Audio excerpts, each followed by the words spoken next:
Good morning. இன்னொரு விலையேற பெற்ற நேரம். தேவனுடைய வார்த்தைகளை கேட்க ஆயத்தமா இருக்கிறீங்களா?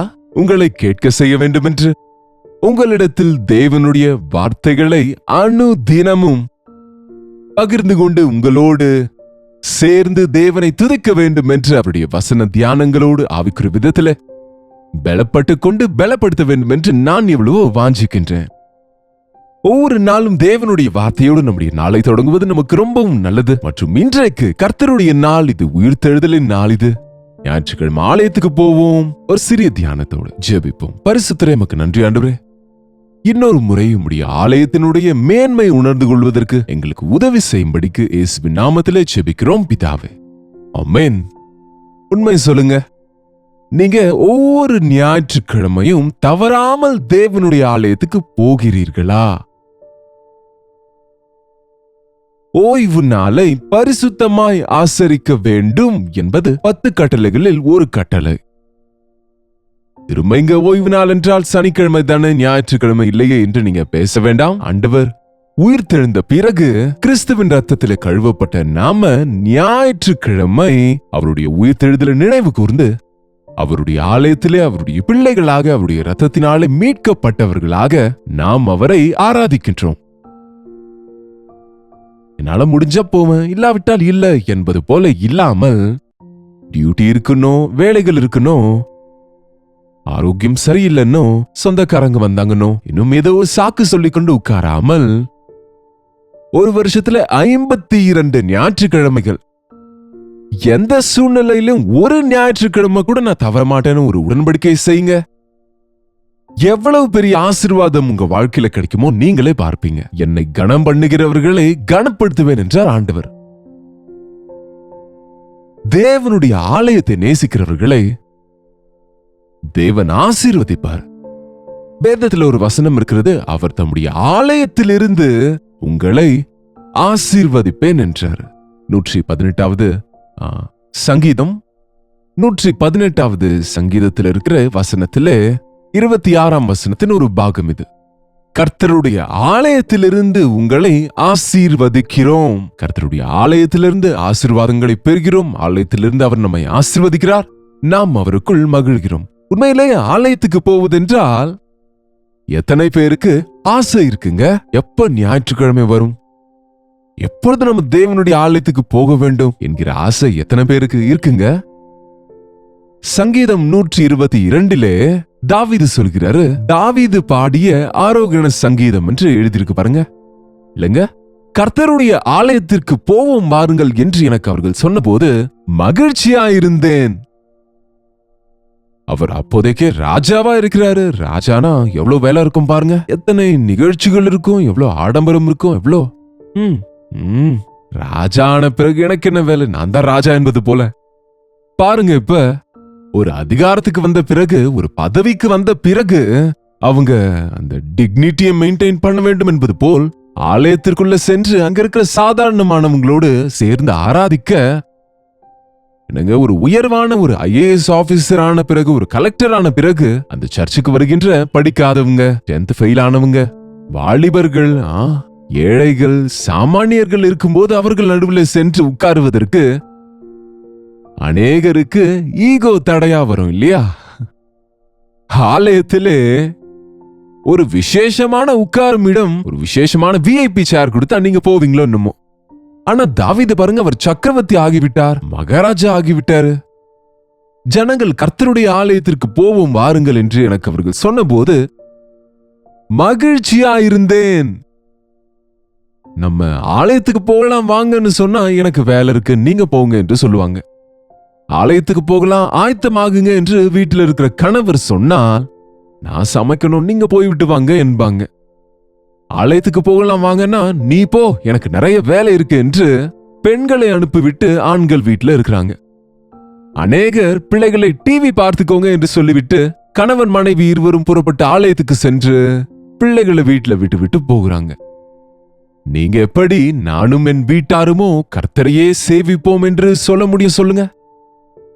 எப்படி நீங்க சின்ன வயதிலிருந்து உங்க பிள்ளைகளை தேவனுக்காக ஆயத்தமாக்கா விட்டால் எப்படி அவங்க வளரும் போது பெரியவர்கள் ஆவாங்க? ஒவ்வொரு நாளும் ஸ்கூலுக்கு அனுப்புறீங்க, ஞாயிற்றுக்கிழமை ஒரு நாள் சண்டே ஸ்கூலுக்கு அனுப்ப முடியாதா? பிள்ளைங்க சேட்டை பண்ணுவாங்கன்னு பிள்ளைங்களுக்கு என்ன தெரியும்னோ, பிள்ளைகளோடு போனாலும் எங்களுக்கு பிரயாணம் கஷ்டமா இருக்கணும், ஏதோ ஒரு சாக்கு சொல்லிக்கொண்டு உட்கார்ந்து இருக்காங்க. அன்றைக்கு மோசே நாங்கள் சென்று எங்கள் தேவனை ஆராதிக்கிறோம் என்று சொன்னா, அந்த பார்வோன் என்ன சொன்னான் தெரியுமா? நீங்க புருஷர் மாத்திரம் போங்க என்றான். முன்பு முடியாது என்றான், பின்பு புருஷர் மாத்திரம் போங்கள் என்றான். முடியாது முடியாது, நாங்க புருஷர்கள், ஸ்திரீகள், பிள்ளைகள் குடும்பம் குடும்பமாக போவோம். சரி போங்க, ஆனால் உங்க ஆடு மாடுகளை மாத்திரம் இங்க விட்டு விட்டு போங்க என்றான். அப்படி என்றால் அவங்க மனசு இங்கேயே இருக்கும், உங்க பொக்கிஷம் எங்கேயோ அங்கதான் உங்கள் மனது இருக்கும் என்று சொன்னார் இல்லையா? பொருட்கள் மேலே உங்க மனது இருக்கும் இல்லையா? மிருகங்கள் மேலே உங்க மனது இருக்கும் இல்லையா? இல்ல இல்ல, எதையும் பின்வைக்க போவது கிடையாது. நாங்கள் எல்லாரும் சென்று தேவனை ஆராதிக்க வேண்டும். எங்களுக்கு அவர் கொடுத்தது அவருக்கு நாங்கள் கொடுக்க வேண்டும். ஒரு உடன்படிக்கை செய்யுங்க. இன்றையில இருந்தாவது நீங்க ஒவ்வொரு நாளும் நானும் என் வீட்டாரும் எல்லாரும் வீட்டிற்கு பூட்டு போட்டு தேவ ஆலயத்திலே செலவிடுவோம். உங்களுடைய வீட்டில் எவ்வளவு நன்மைகள் உண்டாகுமோ, எவ்வளவு பெரிய ஆசீர்வாதங்கள் வருமோ, தேவனுடைய தூதர்கள் எப்படி உங்கள் வீட்டை சுற்றி காவல் இருப்பார்களோ, கர்த்தருக்கு பயந்தவர்களை சுற்றி அவருடைய தூதர்கள் பாளையம் இருப்பார்கள். இயேசு கிறிஸ்து ஆட்டுக்குட்டியானவரின் ரத்தத்தாலே அடையாளப்படுத்தப்பட்டவன் வீட்டுக்கு மரணம் வராது, வியாதி வராது, சாத்தானுக்கு அங்க இடம் கிடையாது. உங்க குடும்பத்துக்குள்ள நீங்க அனாவசியமானவர்களை வரவேற்கிறீங்க. என்னங்க, வீட்டுக்குள்ள நீங்க அனாவசியமானவைகளை வரவேற்கிறீங்க. அந்த மூவிஸ் மூலமா, அந்த பயங்கரமான அந்த செய்திகளின் மூலமாக எதிரொலிக்குது உங்கள் வீட்டில. உலக வார்த்தைகளினாலே, ஃபிக்ஷனாலே, கட்டுக்கதைகளாலே. இப்ப பிள்ளைகளுக்குன்னு பாருங்க, இப்ப என்னங்க என்ன சொல்லுவாங்க, இது வீடியோ கேம்ஸ் என்று ஒருவர் கொலை செய்ய, ஒருவர் கொன்று விளையாட, அப்படிப்பட்ட விளையாட்டுகளை வீடியோ கேம்ஸ்ல கொடுக்கறாங்க. தவிர என் பிள்ளைங்க இருதயத்துல தேவனுடைய வார்த்தைகளை வைக்கணும். தெய்வீக குணங்களோடு என் பிள்ளைகள் வளர வேண்டும். தேவ கிருபை என்னுடைய பிள்ளைகள் மேல இருக்க வேண்டும் என்று விரும்புகிறவங்க எத்தனை பேர்?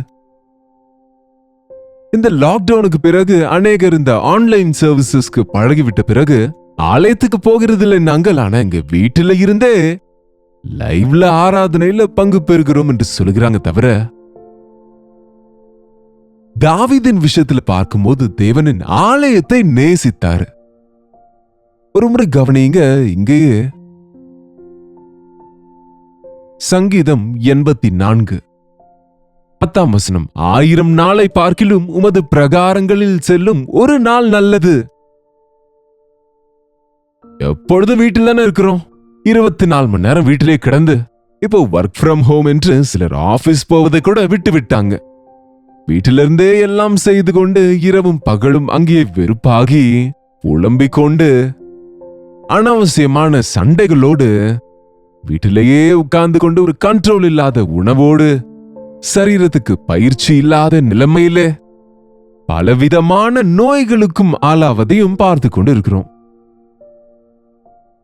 வீடு என்றாலே ஒரு காலத்துல மகிழ்ச்சியா இருக்கும். மனுஷங்களுக்கு இப்ப வீடு என்றாலே ஒரே சலிப்பாயிடுச்சுங்க.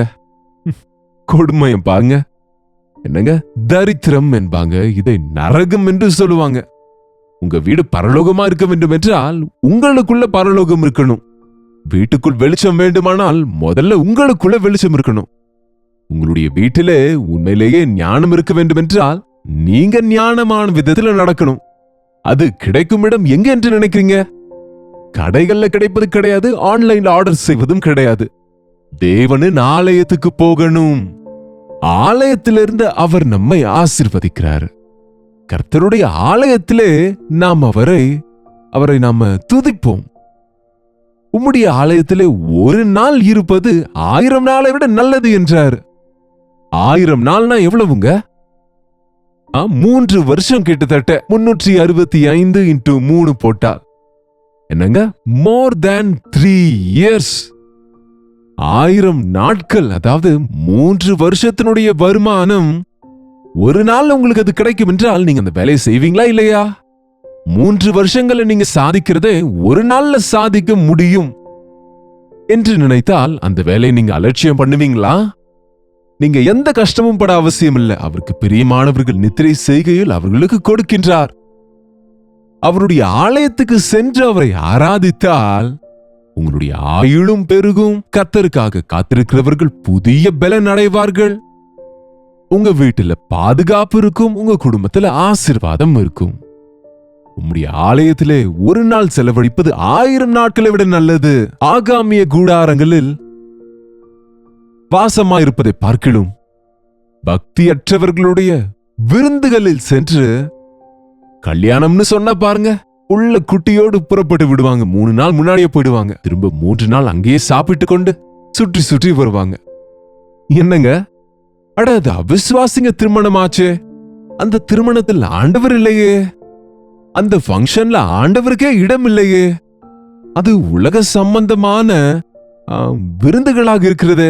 நான் எதற்கு அங்க போக வேண்டும் என்கிற எண்ணம் இல்லை, என்கிற உணர்வு இல்லை. ஆனா மனிதர்கள் பக்தியற்றவங்க அழைத்தால் அவங்க பெரியவங்களா இருப்பதுனால நல்ல 5 ஸ்டார் ஹோட்டல்ல விருந்து கொடுக்கின்றாங்க, நல்ல சாப்பாடு கொடுக்கறாங்க, ஃப்ரீ மீலாங்க. நம்ம வாழ்க்கையில எப்போதும் அங்க போக முடியாது. போய் சாப்பிடுவோம். என்னங்க இருக்கு சாப்பிட? எவ்வளவு சாப்பிட போறோம்? இந்த ஜான் வயிற்றுக்கு சொல்லுங்க. ஆனா மனுஷனை பாருங்க, இந்த அனாவசியமானவைகளுக்காக ஆர்வத்தோடு ஓடி ஓடி போகின்ற. ஆனா தேவனுடைய ஆலயம் என்றால் ஸ்லோ டவுன் ஆகி விடுறாங்க. காரணம் சொல்லுவாங்க, பின்வாங்கி போகிறாங்க. தாவீது சொல்கிறாரு, ஆகாமிய கூடாரங்களில் வாசமா இருப்பதை பார்க்கிலும் தேவனுடைய ஆலயத்தின் வாசற்படியில் காத்திருப்பதையே தெரிந்து கொள்ளுவேன். எனக்கு பக்தியற்றவர்களுடைய கூடாரங்களிலே விருந்தை விட என் தேவனுடைய ஆலயத்தின் வாசல் அருகே வாட்ச்மேனாக அங்கு கிடப்பதே எனக்கு நல்லது. அந்த வாசல்ல உட்கார்வது கூட எனக்கு நல்லமா இருக்கும். எனக்கு எந்த மரியாதையும் அவசியம் இல்லை தேவாலயத்துல. தயவு செய்து தேவாலயத்துக்கு பெருமைகளுக்காக போகாதீங்க. தேவனுடைய ஆலயத்துக்கு உங்களை நீங்கள் காண்பித்துக் கொள்ள போகாதீங்க. உங்க வஸ்திரங்களையும் நகைகளையும் காண்பிக்க அநேக பெண்கள் ஞாயிற்றுக்கிழமை அலங்கரித்துக் கொண்டு கல்யாணத்துக்கு போவது போல் ஆலயத்துக்கு போவாங்க. வெறுமனே அவங்க இடத்துல எவ்வளவு இருக்கோ அவங்க மற்றவங்களுக்கு, சபையில இருக்கிற விசுவாசிகளுக்கு காண்பிக்க விரும்புகிறாங்க, தவிர தேவனை ஆராதிக்க வேண்டும் என்ற ஆசை இல்ல. பரிசுத்த அலங்காரத்தோட தேவனை ஆராதிக்க முடியும் அவருடைய வசனம் சொல்லுகிறது. அநேகர் ஆலயங்களுக்கு தவறான மோட்டிவ்ஸோட போய்கொண்டிருப்பாங்க. சில ஃப்ரெண்ட்ஸை சந்திக்கலாம், ரியல் எஸ்டேட்டை குறித்து பேசலாம், அல்லது துணிமணியை குறித்து பேசலாம், அல்லது உலக சம்பந்தமா எல்லாரும் சந்திப்பது போல இருக்கட்டும். என்னங்க, திருமண சம்பந்தங்கள் கிடைக்கும் என்கின்ற தவறான எண்ணங்களோடு ஆலயத்துக்கு போகிறவங்களுக்கு எதுவுமே கிடைக்காது. போகிறங்க ஆலயத்துக்கான ஒன்றும் கிடைக்கவில்லை என்று யாராவது சொன்னாங்கன்னா அதுக்கு காரணம் இதுதான். அவருடைய ஆலயத்துக்கு போவது அவரை ஆராதிப்பதற்கு, அவருடைய வசனத்தை கேட்பதற்கு, அவரை துதிப்பதற்கு, மிக முக்கியமாய் தேவன் செய்த நன்மைகளுக்காக. வாரம் முழுவதிலும், அந்த வருஷம் முழுவதிலும், நம் வாழ்நாள் முழுவதிலும் அவர் செய்த நன்மைகளுக்கு அவரை துதித்துக் கொண்டு நன்றி பலிகளை செலுத்துவதற்காக. அநேகர் ஆலயத்துக்கு வெறுங்கையோடு கூட போவாங்க. போன்பே, கூகுள் பேல இருந்து ஒரு 10-20 டிரான்ஸ்பர் செய்வது என்பது இந்த காலத்துல சர்வசாதாரணம் ஆயிடுச்சு. இது எவ்வளவோ வேதனையான ஒரு விஷயமாக இருக்கிறது. நன்றி பலிகளை எடுத்துக்கொண்டு அவருடைய ஆலயத்துக்குள் சென்று அவைகளை நீங்கள் அர்ப்பணம் செய்யும் போது நன்றியோடு நீங்கள் கொடுக்கிறவைகளுக்கு அதிக மடங்கு பிரதிபலனை பெறுவீங்க.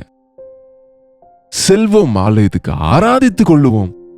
ஆவியோடும் சத்தியத்தோடும் அவரை ஆராதிப்போம், ஜெபிப்போம். பரிசுத்தரே, அன்புள்ள தகப்பனே, ஆலயத்தை அலட்சியம் பண்ணுகிறவர்களாயிராமல் ஆலயத்திற்காக ஓடுகிறவர்களாய் இருப்பதற்கு என் தேவ சமூகத்திலே 1 மணி நேரம் இருந்தாலே என்னுடைய வாழ்க்கைக்கெல்லாம் அது நல்லது. ஒரு நாள் இருப்பது 1000 நாளை பார்க்கிலும் நல்லது என்று தாவீதை போல அதில் இருக்கிற ஆசீர்வாதங்களை, அதன் மூலமாய் கிடைக்கிற நன்மைகளை வாழ்நாள் எல்லாம் அனுபவிக்கும்படி ஞாயிற்றுக்கிழமையை அலட்சியம் செய்து அசட்டை செய்து சமூகத்துக்கு தூரமாகி பிசாசுக்கு நெருக்கமாகாமல் எங்கள் குடும்பத்தை சுற்றி முடி வேலை இருக்கும்படி ஆரோக்கியத்தோடு ஆனந்தத்தோடு கடைசி வரைக்கும் உம்முடைய சாட்சிகளாய் நிற்க உதவி செய்யும்படிக்கு இயேசுவின் நாமத்திலே ஜெபிக்கிறோம் பிதாவே, ஆமென். நம்முடைய பிதாவாகி தேவனுடைய அன்பும் குமாரனாக இயேசு கிறிஸ்துவின் கிருபையும் பரிசுத்த ஆவியானவருடைய அந்யோன்யமும் ஐக்கியமும் கூடி வந்திருக்கிற நம் அனைவருக்கும் எப்பொழுதும் சதா காலமும் துணையாயிருப்பதாக, ஆமென். தேவனுக்கு ஸ்தோத்திரம். உங்களுடைய ஜெப விண்ணப்பங்களுக்கு, பாரங்களுக்காக நாங்கள் ஜெபிக்க வேண்டும் என்றால் 8939801234 நம்பருக்கு ஒரு டெக்ஸ்ட் அல்லது வாய்ஸ் மெசேஜ் மூலமாய் வாட்ஸ்அப் அனுப்புங்க. உங்களுக்காக நாங்கள் ஜெபிக்கிறோம், நீங்களும் ஜெபிங்க. கர்த்தருக்கு சித்தமானால் கல்வாரி சபையில் நடக்கிற ஆராதனையை லைவ் கொடுக்கிறோம். நீங்களும் பார்த்து ஆசீர்வதிக்கப்படுங்க. மற்றவர்களுக்கும் ஷேர் பண்ணுங்க. முதல்ல உங்களுடைய ஆலயத்துக்கு போங்க. மத்தியான நேரத்துல பின்பு உங்களுக்கு நேரம் இருக்கும்போது லைவ்ல கொடுக்கிற தேவ செய்தியும் கேட்டு நாளெல்லாம் தேவ வசனத்தை தியானிக்க ஆயத்தப்படுங்க. ஒரு நாள் இந்த அனுதின தியானத்தை தொடர்ந்து பார்க்க மறந்து விடாதீங்க. கர்த்தருக்கு சித்தமான நாளை உங்களை சந்திக்கிறேன். அதுவரை கர்த்தருடைய கிருபை உங்களுக்கு துணையாக இருப்பதாக.